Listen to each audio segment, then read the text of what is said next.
joined right now by Ryan Lott, Rafiq Bhatia, and Ian Chang, so otherwise known as Sunlux, the composers of Thunderbolts, everyone. What's up? Hi, Matt. Good to meet you.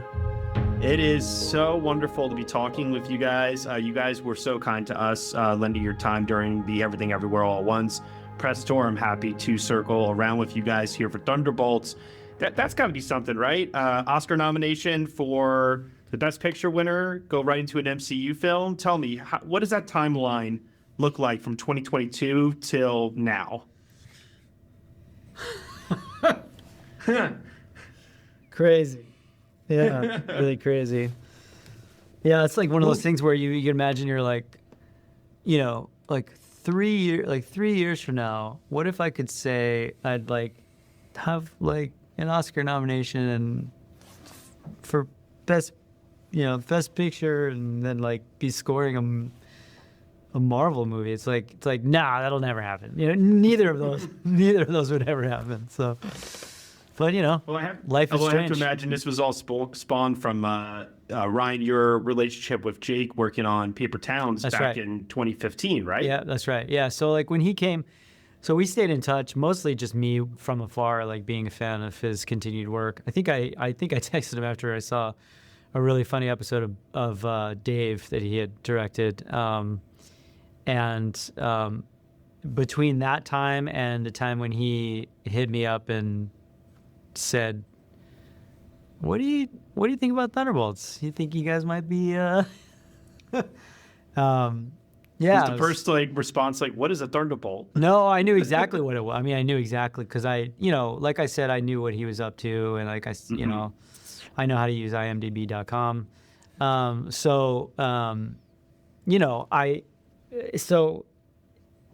mean, I'm not gonna lie. Like somewhere in my brain, I was like, "Yo, like I've worked with this director, and we were buddies, and like, you know, it was a great experience, and like he's doing this movie." It's like part of my brain was like, "Imagine if he like," and then it was like, "Nah." I was like, "That's not gonna happen."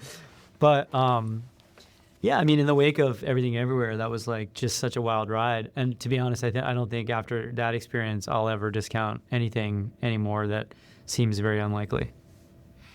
True that. Yeah. One of the most unlikely stories, really, of all time, that movie. I mean, it was an unbelievable, wild ride for everyone involved, I know. But for you guys at this stage now, with two massive projects under your belt, I imagine sky's got to be the limit, right, in terms of film composing. Obviously, you guys are still going to tour, you're still going to write your own original music, but film scoring, like, how do you want to balance that with your other material? It's a really good question, and very pertinent to our lives right now and the ways in which we're changing and growing as human beings. I think, you know, we spent a good amount of time on the road and on like the album cycle, and that was like the main focus, and it just feels like a beautiful sort of development for us to be getting into film scoring more. It kind of works with adulting in general, you know, not traveling as much, and but from a creative standpoint, it's really enriching, and I think it's kind of continuing to sort of fuel the fire that is our relationship as friends, collaborators, like, and creatively, like it's definitely been something that we've found very enriching with these two projects so far, where we're kind of like, you know, it's kind of, both films I think have pushed us to sort of do things and explore things in ways that we wouldn't have imagined otherwise. Mm-hmm. And I really do see film scoring as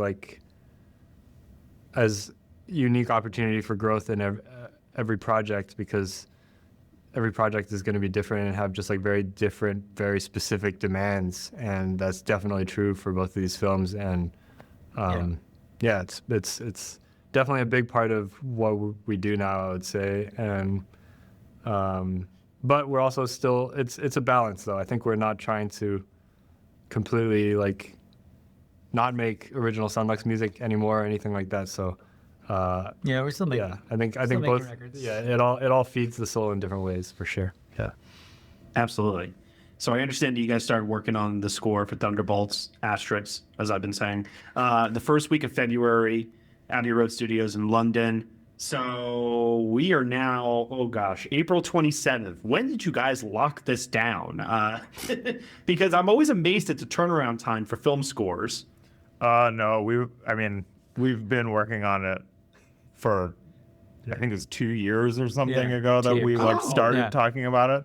And though the main scoring, the bulk of the scoring took place in February, we actually had a prior recording session at Abbey Road in November for a few days.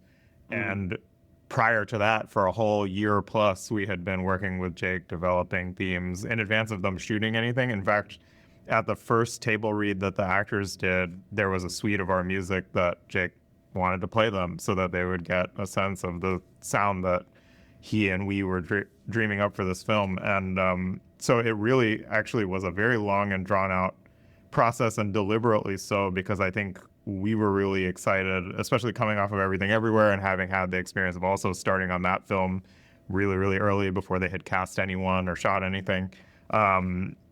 We knew how powerful it could be to like get into sort of figuring out like what the identity of this thing is in sound early on, and being able to, from the beginning, be working with that thing, you know, because like when we got the first cut of the film back, it had our music in it. It wasn't temped with a bunch of other people's stuff that we'd be running after and chasing. So it's like, it's arguably a lot more work for us in certain ways, but it's also really rewarding, and it helps us get deeper into the thing. And so I think by the time we were actually like in earnest in post-production and scoring and stuff like that, there was a sort of language that had been established and a trust that had been deepened, and it was really great.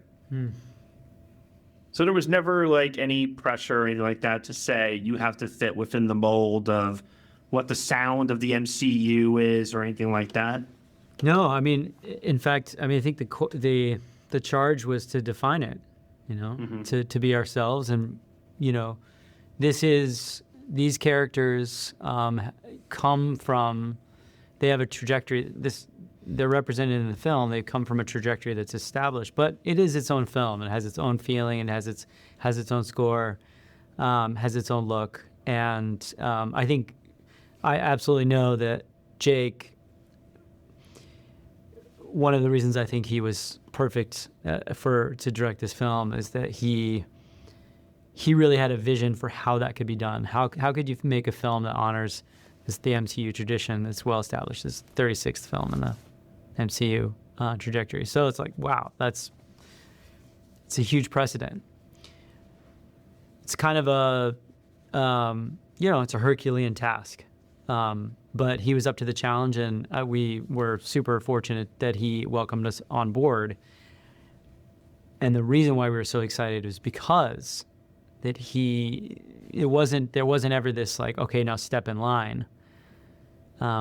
It was, okay, bring yourself to this. And, you know, in the case of both films that we've had the pleasure to work on as a band, that's been true. You know, bring who you are to this. And, you know, if we do our jobs right, we do still check our egos at the door, and we find what the film needs, what the characters want, what the director's vision is. We get in there with it, but ultimately we do, if in what we think is a healthy situation, if we're welcomed into a creative process to be ourselves, then we can have the best of both worlds, you know? Yeah, absolutely. How do you go about, though, then reusing a previously established theme, because some of these characters have been in multiple movies at this point, and then either introducing a new theme or new themes for new characters? How do you know when to go back to that pre-existing music? I mean, honestly, in the case of this film, there wasn't a lot of that. And it really, you know, there was this kind of chance instead to think about not even necessarily themes for characters, but themes for relationships, or evoking a sense of place with a particular kind of color of sound, you know? And these ways of scoring are things that I think we're all drawn to, in part because